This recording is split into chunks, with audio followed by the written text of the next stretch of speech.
Nagsimula ang lahat sa eskwela, nagsama-samang 12, sa kalokohan at sa tuksuhan, hindi maawat sa isa't isa.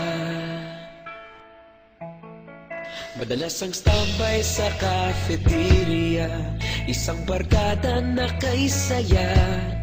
Laging may hawak-hawak na gitara, konting udyok lamang kakanta na. Kay simple lamang ng buhay noon, walang mabibigat na suliranin. Problema lamang laging kulang ang datong. Sana napunta ang panahon? Sana nga ba? Sana nga ba? Sana napunta ang panahon? Sana nga ba? Sana nga ba? Sana napunta ang panahon? Sa unang ligaw kayo'y magkasama, magkasabwat sa pambobola. Walang sikreto kayong tinatago, okay sarap ng samahang barkada.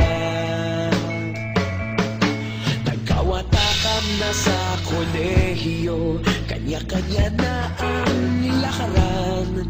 Kahit minsan na lang kung magkita, pagkakaibigay hindi nawala. At kung saan na napadpad ang ilan, sa dating eskwela meron ding naiwan. Meron pa ng mga ilang nawala na lang, nakakamiss ang dating samahan. Sana nga ba? Sana nga ba? Sana nga bang barkada ngayon? Sana nga ba? Sana nga ba? Sana nga bang barkada ngayon?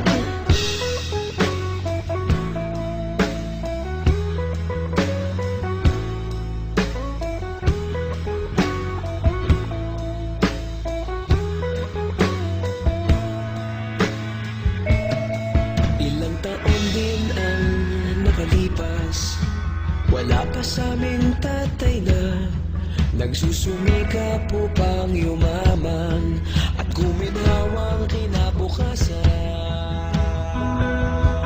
Paminsan-minsan kami nagkikita, mga naiwan at natira.